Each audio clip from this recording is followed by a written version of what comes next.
Olá, estamos começando mais um programa Café com Deus e hoje, o veterano Enio está aqui conosco e nós vamos continuar a falar um pouco do assunto de ontem.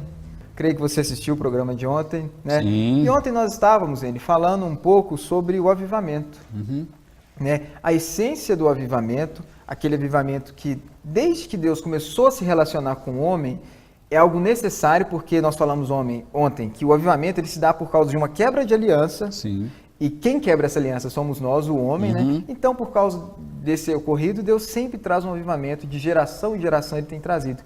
Mas hoje, infelizmente, nós temos visto que tem sido um pouco distorcido a verdadeira essência do avivamento divino, né?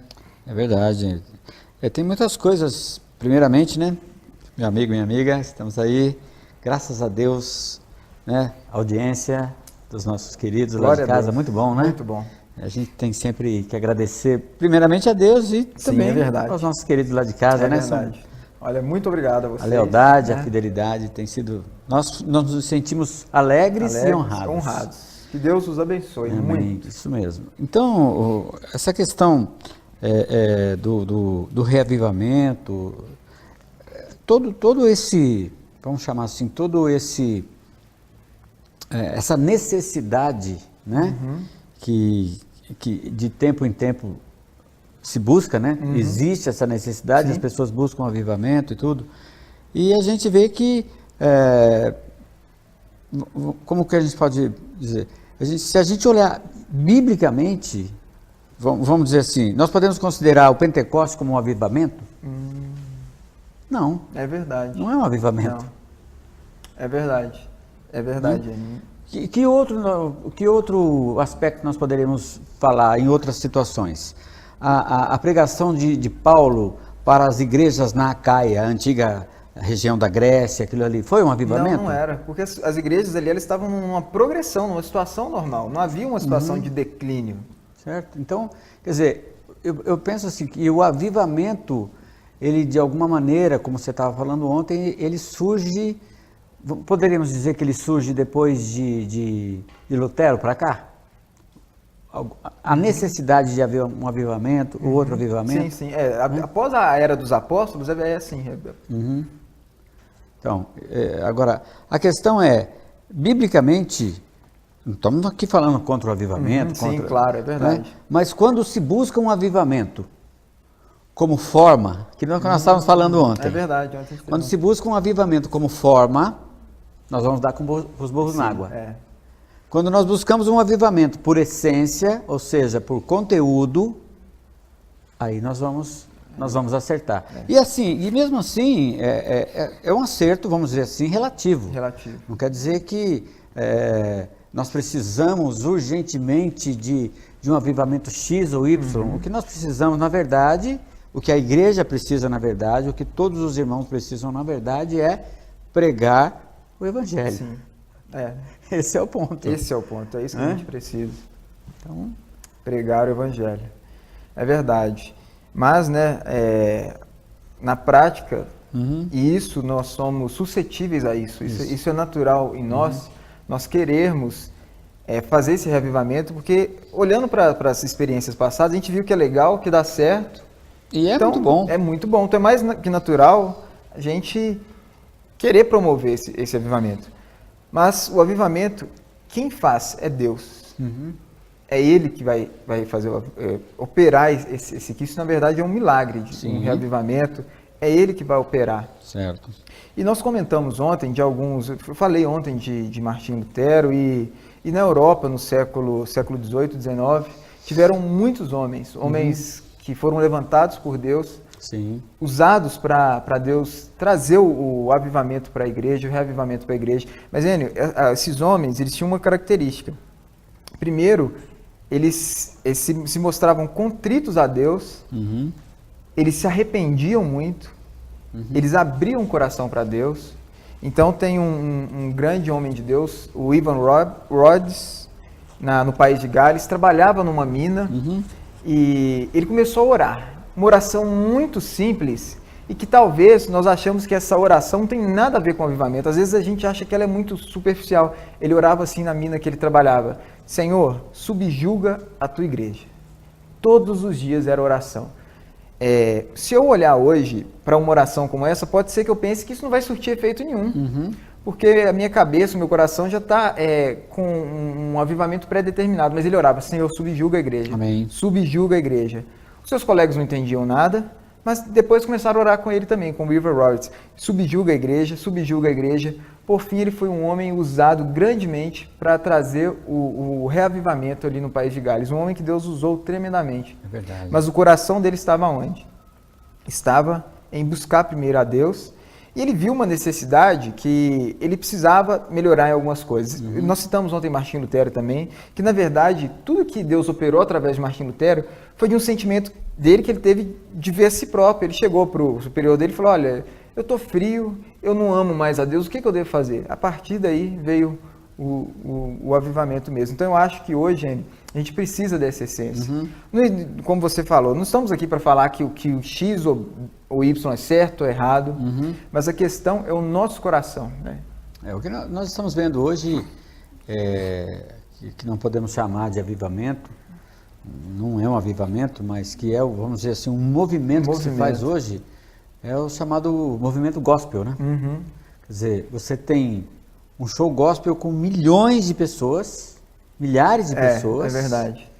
E ao mesmo tempo você tem reuniões, por exemplo, de oração, reuniões, né, de compartilhar. Uma reunião na mina. Uma reunião na mina de oração, como o River Roberts. Na verdade, o que acontece? Parece que nós estamos vivendo um avivamento, né? Mas na verdade, isso que hoje se vê é muito mais o cristianismo de entretenimento. De entretenimento, é verdade. Então, isso, na verdade, se levado de forma propositada a isso mesmo, com o fito, né, com o objetivo de angariar, de vender, assim, simplesmente por esse objetivo, né, alinhado a uma gravadora, enfim, coisas desse tipo. Se estamos só nisso aí, por fim, pode ser que hoje não, mas dentro em breve isso vai se mostrar como uma iniquidade. Poxa, uma iniquidade, é verdade. Jesus fala de iniquidade, acho que em Mateus 7, né? As pessoas, não sei se é Mateus 7, isso, falaram Mateus 7. com ele. 21 em diante, Senhor, fala porventura não temos nós profetizado em teu nome, operado milagres, expulsado demônios. Aí Jesus fala: olha, apartai-vos de mim, eu não vos conheço, apartai-vos os que praticam a iniquidade. Isso mesmo. Então, a iniquidade, na verdade, Marquinhos, o que ela é? Você vai fazendo alguma coisa que às vezes pode ter dado certo. Sim.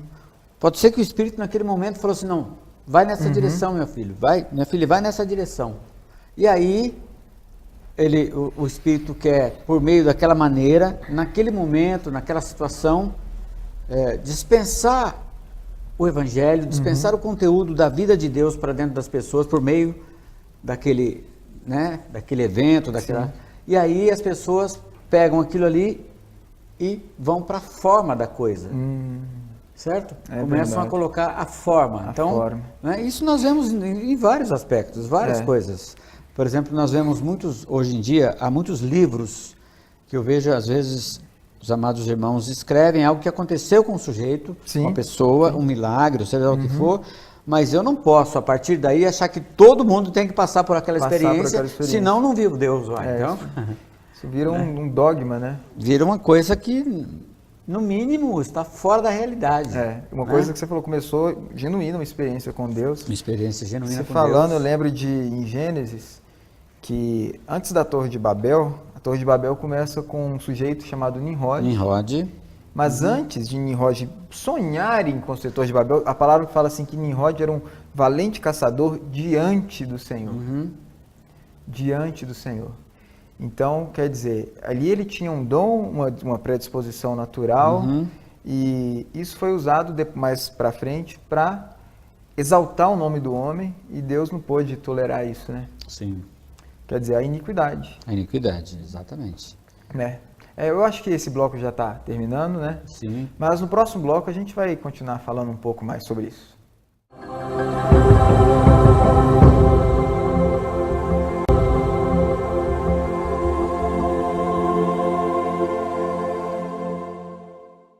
Estamos de volta com o segundo e último bloco do programa Café com Deus.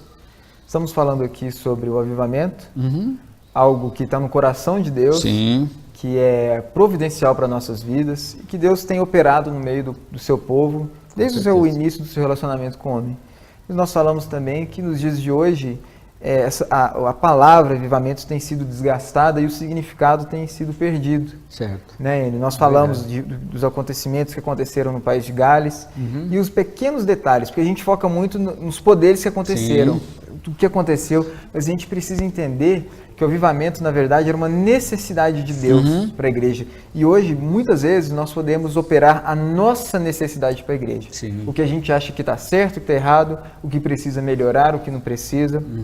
Então a gente cai nesse erro, um erro rotineiro, mas que isso atrapalha o avanço de Deus. É verdade. E nesses últimos dias que antecedem a volta do Senhor, a gente precisa estar com o coração puro e sincero. Amém. Porque nós precisamos, é fato que nós precisamos de um reavivamento. Sim. Né? Nós falamos do país de Gales, e eu lembro também, Enio, de um outro homem usado muito por Deus, que foi Spurgeon, ali na Inglaterra. Então ali Deus o usou sobremaneira. E teve um outro o homem de Deus também contemporâneo, o Charles Finney, também foi usado muito por Deus, e a partir dele que Deus começou o reavivamento, e ele trouxe para a igreja aquela questão dos apelos, de você fazer uma coisa direcionada para as pessoas, e o apelo, você levanta agora, não perca tempo, vem aqui na frente. Isso, de fato, Deus que precisou usar isso de uma forma providencial para Finney. Dúvida. Enfim, Finney morreu, Spurgeon também, e um irmão que servia junto com Finney foi para a Inglaterra servir ali na congregação do Spurgeon. E ele percebeu o seguinte, falou, olha, aqui vocês não fazem um apelo? Como que isso pode? Porque o avivamento ele precisa de um apelo, precisa do fundo musical. Fala um pouquinho sobre o apelo, o que é o... Sim, é verdade. Para as pessoas entenderem melhor. Quando a gente faz um sermão ou uma pregação, nós pregamos Jesus e nós, de uma forma muito prática, nós convidamos as pessoas para as pessoas... Às vezes a pessoa está inibida, ela quer encontrar o Senhor, mas ela está com vergonha, então a gente convida as pessoas, olha, levanta para receber o Senhor, faça uma confissão, vem aqui na frente para orarmos por você. Nós fazemos isso. E isso não acontecia na igreja, até Charles Finney. Então Deus colocou isso no coração dele e ele fez isso com muito zelo, mas as pessoas que estavam depois dele começaram a usar isso como uma forma. A questão do apelo, também a questão do fundo musical na hora do apelo, isso começou com Finney também, não existia, Deus colocou isso no coração dele, isso está registrado na biografia dele. Certo. Então o irmão que servia com Finney chegou na congregação onde Spurgeon também servia e ele notou isso, e era uma congregação grande, mais de 10 mil pessoas reunidas, ele falou, tem alguma coisa errada, vocês não estão fazendo um apelo, não tem o fundo musical, então veja, Enio, o erro é errado fazer ou não fazer o apelo, o fundo musical, por exemplo, como nessa situação aí? Não tem nada de errado nisso, né? Pelo contrário. Vamos dizer assim, é algo que vai somar, né? Vai ajudar claro. As pessoas. Agora, por outro lado, assim, se ficar sistematizado, que tem que ter dessa maneira, se não tiver, Deus não opera. Assim, e se não Deus não está operando, aí nós limitamos o Espírito. Limitamos o Espírito. E sem falar o seguinte, Marquinhos, hoje, infelizmente, né, meu amado, minha amiga, nós temos falado sempre, né? Mas infelizmente nós estamos numa era muito difícil. A era de Laodiceia é uma era difícil. Sim. Não é? Deus está chamando hoje os vencedores. Sim. Deus não está tratando hoje com a igreja como talvez tratasse no primeiro século, tratasse depois de 1200, 1500. Hoje é uma coisa, claro, o Senhor sempre cuida do seu povo, não tem a menor dúvida. A salvação constante, nós estamos vendo, graças a Deus por isso, né? Isso é importante, mas também é uma era em que a opinião é muito forte. A opinião, né? Laodiceia é opinião do povo. Opinião do povo, Laodiceia. Opinião do povo, quer dizer, o povo começa a ter as suas preferências, não é? Sim. E aí, o que eu quero falar com isso é o seguinte, Marquinhos, é que muitas coisas que nós vemos acontecendo, não é que partiu de Deus, partiu de um mercado. Puxa, é Entendeu? verdade. Mesmo músicas gospel, músicas isso ou aquilo, maneiras de se fazer, pregações, é o mercado que exige. Então, nós não estamos mais, vamos dizer assim, preocupados ou tentando ver o que Deus realmente deseja para aquele momento, para aquela população, para aquele momento e tal, não é? Mas há um desejo do que o mercado está pedindo. Que o mercado está pedindo. Não é? Tanto que hoje um dos mercados grandes no mundo todo é o mercado gospel. E é o mais promissor. É um mercado bastante promissor. É. Então, nós vamos vendo que, né, a era de Laodiceia propicia isso, né?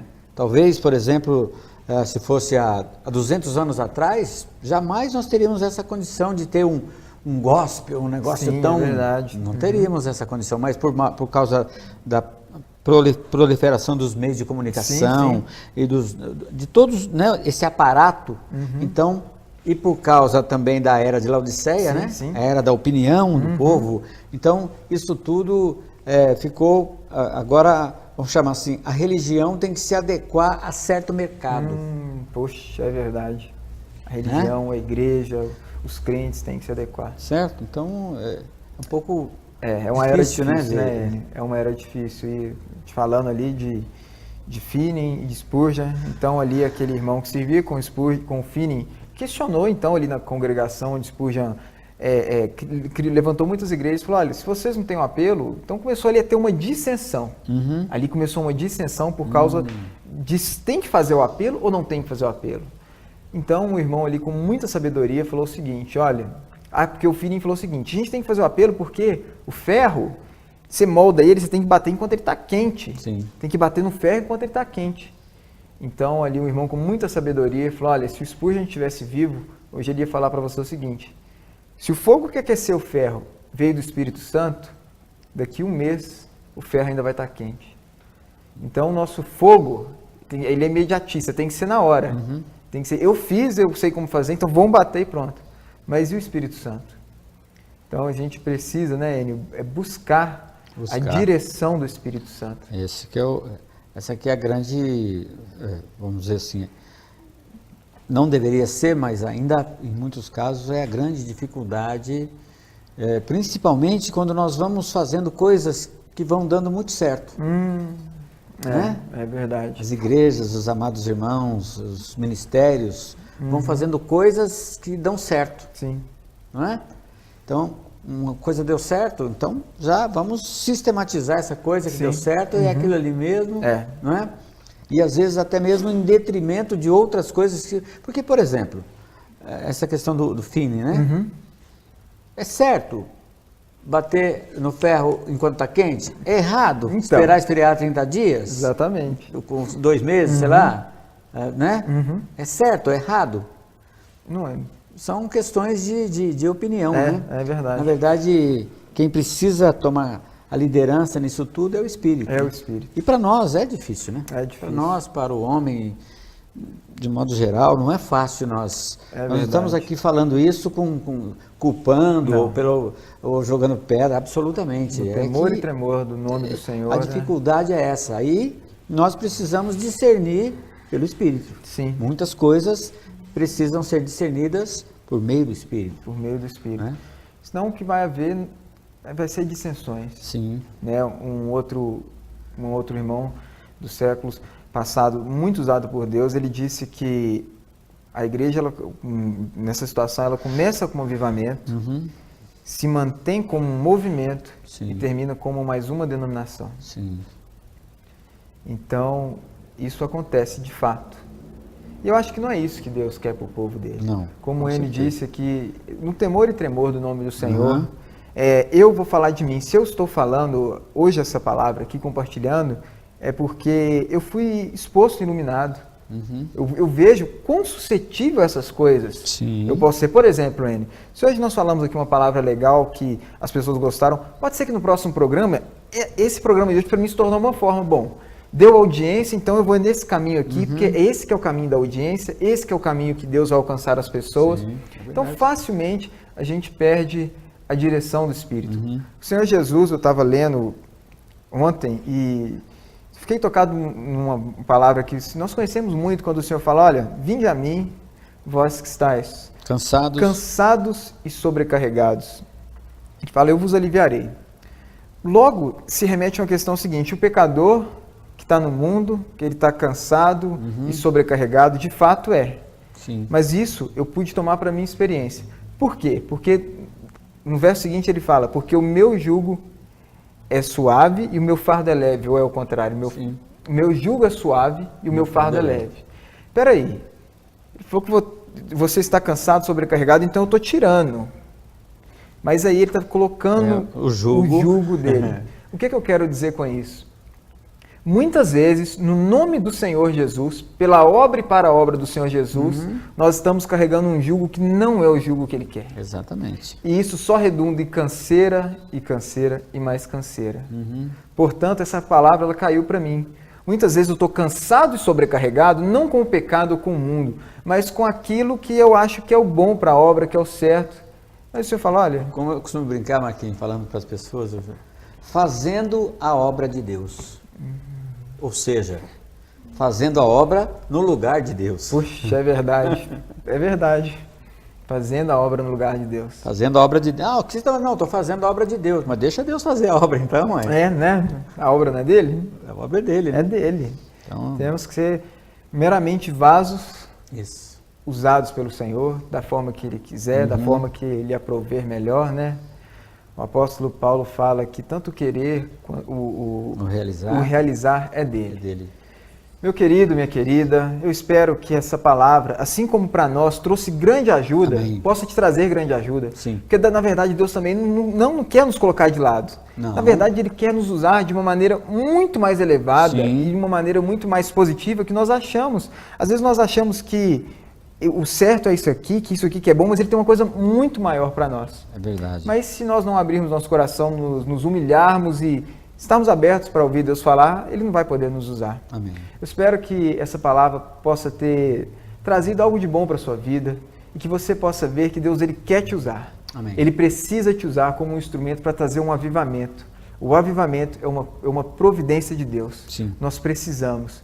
Mas que nós possamos ser avivados e avivar, ser usados para avivar, alinhados com o Espírito Santo de Deus. Tá bom? Espero que você tenha desfrutado dessa palavra, tenha entendido. Que Deus te abençoe. Fique no nome de Jesus. Amém.